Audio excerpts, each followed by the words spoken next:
Namaskar to all the aspirants. Jai Hind. My name is Pratik and I welcome you all to SSB Crack Exams. दोस्तों आज का video बहुत ही interesting होने वाला है, अंत तक बने रहिए क्योंकि आज हम जिस समिट की बात कर रहे हैं इसकी वजह से भारत का और पैसिफिक आइलैंड कंट्रीज का जो एक रिश्ता है बहुत ही मजबूत हो सकता है। दोस्तों इस समिट का नाम है the forum for India Pacific islands cooperation summit और इसी का तीसरा समिट हाल ही में आपको पपुआ न्यू गिनी कंट्री में देखने को मिल रहा है और इसको अटेंड करने माननीय प्रधानमंत्री श्री नरेंद्र मोदी भी जाने वाले, इवन यहां पे इसको को चेयर भी करेंगे।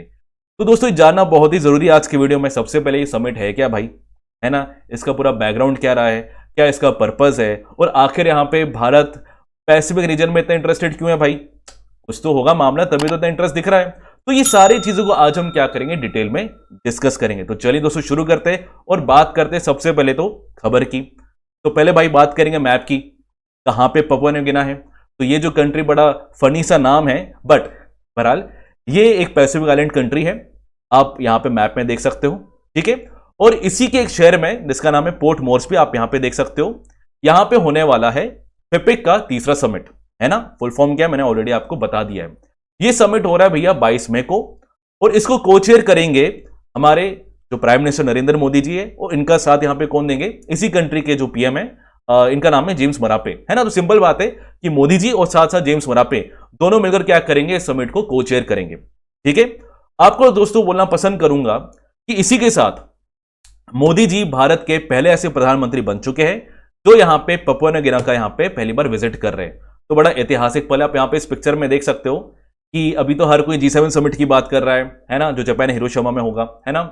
क्वाड समिट होने वाला था बट इसके बीच में जो फिपिक समिट है ये भी बड़ा इंपॉर्टेंट है भारत का आपका यहां पे पैसिफिक आइलैंड कंट्रीज के साथ रिलेशनशिप बनाने में, ठीक है। चलो अब यहां पे बात करते हैं, वेरी मच इंपॉर्टेंट कि भैया पैसिफिक रीजन कहां पे, थोड़ा मैपिंग करना भी जरूरी है। तो यहां पे देख सकते हो ये हमारा पूरा एशिया का रीजन है, ये है हमारा ओशियानिक रीजन और ये है हमारा नॉर्थ अमेरिका और ये हमारा साउथ अमेरिका, ठीक है। इसी के बीच में आपको दिख रहा है पैसिफिक ओशन और इसी रीजन को पैसिफिक रीजन आपका बोला जाता है। सिंपल सी बात है। अब यहां पे भारत का लोकेशन देखो, यह है भारत का लोकेशन, यह है पैसिफिक रीजन, बहुत ही दूर है भैया, पास तो है नहीं। तो ये जानना बहुत ही जरूरी कि भैया आखिर क्यों इंटरेस्टेड है भारत, कुछ तो कारण होगा, रिसोर्सेज का मामला है, इंफ्रा का मामला है, कुछ तो होगा, है ना। तो ये थोड़ा अंत तक बने रहिए, हर चीज आपको पता चलेगा। चलो अब बात करते हैं why FIPIC summit is so much important for India. देखो सबसे पहले तो जो फिपिक समिट की जो शुरुआत हुई है इसका सबसे बड़ा श्रेय जाता है भारत के एक्ट ईस्ट पॉलिसी को, है ना। ये पूरी शुरुआत आपको समिट की भारत के द्वारा ही देखने को मिलती है ना। अब ये एक्ट ईस्ट पॉलिसी क्या है ये डिस्कस करते हैं। तो सबसे पहले तो ये पॉलिसी नवंबर 2014 में आई थी इसी सरकार के द्वारा, है ना। ये एक अपग्रेड वर्जन है लुक ईस्ट पॉलिसी का। देखो ये जो लुक ईस्ट पॉलिसी है मैं बताऊंगा क्या है। लुक ईस्ट पॉलिसी 90s में आया था, नरसिम्हा सरकार जी के अंदर आया था, उन्हीं के द्वारा आया था और इसमें यही बात रखी गई थी कि हमें यहां पे कैसे एक डिप्लोमेटिक रिलेशनशिप बनाना है, किसके साथ, एशिया पैसिफिक रीजन कंट्रीज के साथ, जिसके तहत हम यहां पे इकोनॉमिक, स्ट्रेटेजिक और यहां पे कल्चरल रिलेशनशिप यहां पे सेटअप कर पाए। तो ये एक एक्ट ईस्ट जो पॉलिसी है ना, ये इसी का एक अपग्रेडेड वर्जन है, ये आपको पता होना चाहिए। वहां पे एक लुक की बात हो रही है, यहां पे एक्शन की बात हो रही है, सिंपल। अब ये फिपिक समिट इसी का एक रिजल्ट है। अब दोस्तों आपको बोलना पसंद करूंगा यहां पे इसका जो मेन मकसद है कि जितना भी हमारा जो साउथ साउथ कोऑपरेशन, अब देखो इस साउथ साउथ कोऑपरेशन का मतलब क्या है कि जितने भी टर्म्स होते हैं ना बड़ा ध्यान से सुनना। साउथ साउथ कोऑपरेशन का मतलब यहां पे कि जितने भी डेवलपिंग कंट्रीज जो आपको ग्लोबल साउथ में देखने को मिलते हैं, ग्लोबल साउथ का लीडर कौन है भैया, हमारा प्यारा भारत। हाल ही में समिट भी हुआ था। तो इसको हमें डेवलप करना है रिगार्डिंग ट्रेनिंग, स्कॉलरशिप्स देने हैं, एडिंग करनी है, असिस्टेंस जो भी मामले में हो हमें यहां पे प्रोवाइड करना है। इसको कैपेसिटी बिल्डिंग बोला जाता है। तो ये कुछ चीजें आपको पता होना चाहिए कि आखिर ये पूरा मामला क्या है। अब बात करते हैं फिपिक है क्या। तो जैसे मैंने आपको बताया the forum for India Pacific island cooperation summit, ये एक ऐसा इनिशिएटिव है जो 2014 में शुरू हुआ था। याद रखना इसमें भारत का बहुत बड़ा कंट्रीब्यूशन है ना।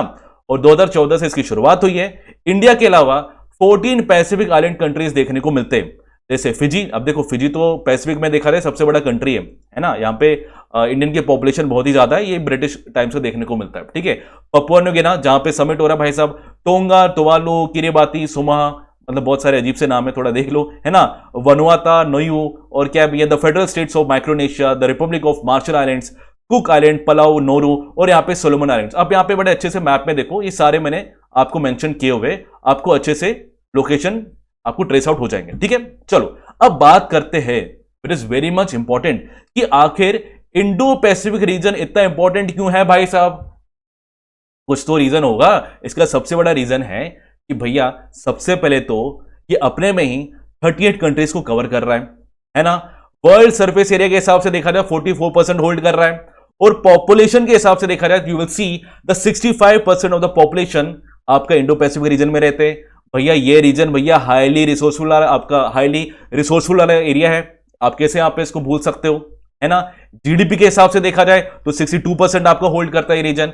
तो आप समझो इस बात को कि ये पैसिफिक रीजन रिसोर्स के मामले में, इंफ्रा के मामले में, आप कोई भी एंगल यहां पे लो, बहुत ही ज्यादा आपका इंपॉर्टेंट है। तो इंडिया यहां पे चाहता है कि यहां पे पैसिफिक रीजन्स में हमारा जो एक दबदबा है बना रहे। यहां पे चाइना भी यही चाहता है, यही तो बहुत बड़ा डिस्प्यूट है ना भैया। पैसिफिक रीजन में हर कोई चाहता है कि दबदबा रहे। यूएस भी है और आपका चाइना भी है, जापान भी है, और इंडिया भी यही चाहता है।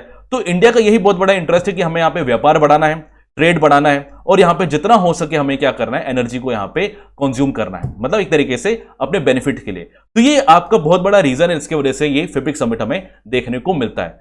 अब बात करते हैं कि भारत ने इन सारे पैसिफिक आइलैंड कंट्रीज को यहां पे कैसे असिस्ट किया है, यहां पे मदद की है डेवलपमेंट करने में, इसमें यहां पे बात करते हैं। तो यहां पे देखा जाए तो सोशो इकोनॉमिक और यहां पे प्रोग्रेस में, मतलब जो आपका सोशो इकोनॉमिक प्रोग्रेस होते हैं मैं बात करूंगा, इसके रिगार्डिंग भारत ने बहुत ही अच्छा काम किया है इन पैसिफिक आइलैंड कंट्रीज में, अच्छा खासा रिश्ता बनाया। जैसे यहाँ पे कई सारे कम्युनिटी डेवलपमेंट प्रोग्राम्स लाए, जैसे यहाँ पे सोलर इलेक्ट्रिफिकेशन हो गया, आपके यहाँ पे एग्रीकल्चरल इक्विपमेंट्स आपके हो गए, कंप्यूटर्स, एलईडी बल्ब्स, कई सारे यहाँ पे आप कह सकते हो जो हेल्प है इन पैसिफिक आइलैंड कंट्रीज को दी गई है बाय द इंडियन गवर्नमेंट। ये बहुत अच्छी बात है। चलो अब यहां पे बात करते हैं कि क्लाइमेट चेंज, आपको ये नहीं भूलना चाहिए। देखो आपका ये जो पैसिफिक आइलैंड कंट्री है, मैंने यहां पे पूरा बनाया भी हुआ है। सबसे बड़ा कारण क्या है आपका यहाँ पे क्लाइमेट चेंज का। यहाँ पे डिजास्टर्स बहुत देखने को मिलते हैं, आपको यहाँ पे फ्लड्स देखने को मिलते हैं, सुनामीज देखने को मिलते हैं। यहाँ पे जो सी लेवल है ये राइज आपका होता रहता है because of the global warming. तो यहाँ पे भारत सरकार का यहाँ पे एक बहुत ही बड़ा योगदान है कि यहाँ पे क्या करता है, ये यहाँ पे मदद करता है। आप देख सकते हो जैसे इंटरनेशनल सोलर अलायंस, कई बार हमने इसको डेली करंट अफेयर के सेशन में कवर भी किया है कि भैया इंटरनेशनल सोलर अलायंस क्या है। इसका हेडक्वार्टर गुरुग्राम में, आपको पता होना चाहिए कि हम यहाँ पे कैसे सोलर एनर्जी का यहाँ पे यूज कर सकते हैं बड़ा इफेक्टिव लेवल पे, है ना। आप यहाँ पे देख सकते हो CDRI, जिसका मतलब है coalition for disaster resilient infrastructure, मतलब कुछ कंट्रीज यहाँ पे मिलकर, मैं बात करूंगा आने वाले टाइम में, मिलकर क्या करेंगे, ऐसी एरिया जहां पे डिजास्टर्स आपके हो रहे हैं वहां पे इंफ्रास्ट्रक्चर डेवलपमेंट करेंगे, मदद करेंगे। तो ये कई सारे यहां पे आपको एक रिलेशनशिप देखने को मिल रहा है जो कि एक कॉम्प्लीमेंट का आपका यहां पे एक जरिया है।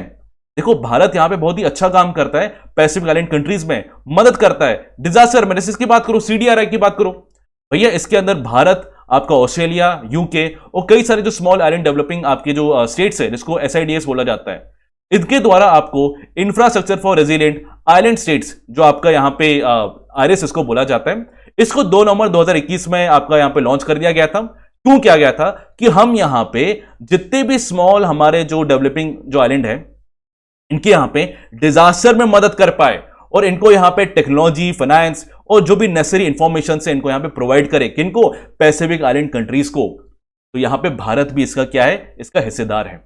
तो यहां पे जानना बहुत ही जरूरी है कि इंडिया यहां पे बहुत अच्छे से काम कर रहा है पैसिफिक आइलैंड कंट्रीज में। अब बात करते हैं कि इंडिया का जो फोकस है हमेशा से ये रहा है कि हम इन एरियाज में इंफ्रास्ट्रक्चर कैसे डेवलप करें। तो यहां पे भारत ने एजुकेशन में, हेल्थ में, कल्चर में कई सारे आपके कम्युनिटी डेवलपमेंट प्रोग्राम्स लाए हैं, प्रोजेक्ट्स लाए कि हम यहां पे कैसे एजुकेशन में काम कर सकते हैं, हम यहां पे जैसे कॉलेज बिल्डिंग्स हो गए, रेनोवेशंस हो गए, कैसे काम कर सकते हैं। तो इन शॉर्ट यहां पे क्या बात हो रही है, भारत यहां पे पैसिफिक आइलैंड रीजन्स में बहुत ही ज्यादा फोकस्ड है regarding infra, social, economical, political तो आपका कोई इंटरफेरेंस नहीं रहता है। बट हाँ, जैसे हाल ही में अगर आप देखो तो हमारे जो S जयशंकर जी है फॉरेन मिनिस्टर, ये अभी फिजी सोवा गए थे, तो वहां पे भी सरदार वल्लभ भाई पटेल का बस को एक किस्म से आप कह सकते इनॉग्रेट किया था, है ना। तो जो रिश्ता है ना बड़ा अच्छा है इंडिया का, और इंडिया का सिंपल से यहाँ पे एजेंडा है कि हमें क्या करना है, इनके साथ क्या करना है, हमें एक रिश्ता बनाना है। रिसोर्सेज के मामले में हमें फायदा होगा, हम यहाँ पे क्लाइमेट में काम कर सकते हैं मिलकर, और यहाँ पे उनको क्या फायदा है जो PIC कंट्रीज है कि वो हमसे यहाँ पे नॉलेज ले सकते हैं, वो हमसे यहाँ जैसे नेवी हो गया, है ना। तो आपको पता है इतने सारे आपको डिजास्टर्स देखने को मिलते हैं वहां पे, तो हमारा नेवी मदद कर सकता है उनकी। तो ये कुछ चीजें हैं जो आपको यहाँ पे एक म्यूचुअल अंडरस्टैंडिंग में देखने को मिलते हैं, और इसी का एक नतीजा है, that is FIPIC summit. I hope आपको इस वीडियो में सारी चीजें आपको क्लियर हो गई होगी। फेपिक समिट क्या है, 2014 से शुरुआत हुई है, एक्ट ईस्ट पॉलिसी का ही आपको एक नतीजा है, तो अच्छी आपकी बात है। दोस्तों, अगर आपको ऐसे ही अमेजिंग लेक्चर चाहिए, अगर आप यहाँ पे एसएसबी इंटरव्यू की तैयारी करना चाहते हो, तो आप हमारे यहाँ पे एसएसबी इंटरव्यू ऑनलाइन कोर्स यहाँ पे अवेल कर सकते हो, बहुत ही इफेक्टिव अफोर्डेबल प्राइस में। दोस्तों, अगर आप यहाँ पे डिफेंस एग्जाम की तैयारी में बहुत ही ज्यादा इंटरेस्टेड हो, जैसे एनडीए, एफकेट, सीडीएस, तो आपको कुछ नहीं करना है, आपको आना है यहाँ पे एसएसबी क्रैक एग्जाम्स के फैमिली में। आपको यहाँ पे बहुत अच्छे से गाइड दिया जाता है और बड़े इफेक्टिव अफोर्डेबल प्राइस में आप बड़े आराम से इसको यहाँ पे अवेल कर सकते हो। But don't forget my dear friends, अगर आपको हमारा कोई भी कोर्स लेना है तो आपको यहाँ पे कोड वॉरियर 10 लगाना है। वॉरियर हो तो वॉरियर 10 कोड लगाओ और हमारे जितने भी सारे कोर्सेज है उसमें 10% का डिस्काउंट पाओ। तो गाइस, मैं आपको मिलता हूं इसी जज्बे और जुनून के साथ कई नए टॉपिक के साथ। Till then bye bye, take care दोस्तों, जय हिंद। अगर आप एक डिफेंस एस्पिरेंट हैं और एसएसबी इंटरव्यू, एनडीए, सीडीएस, एफकेट जैसे एग्जाम्स के लिए प्रिपेयर कर रहे हैं, तो आप एसएसबी क्रैक एग्जाम्स के कोर्स को चेक करना ना भूलें। आप हमारी लर्निंग एप्लीकेशन को गूगल प्ले स्टोर से भी डाउनलोड कर सकते हैं।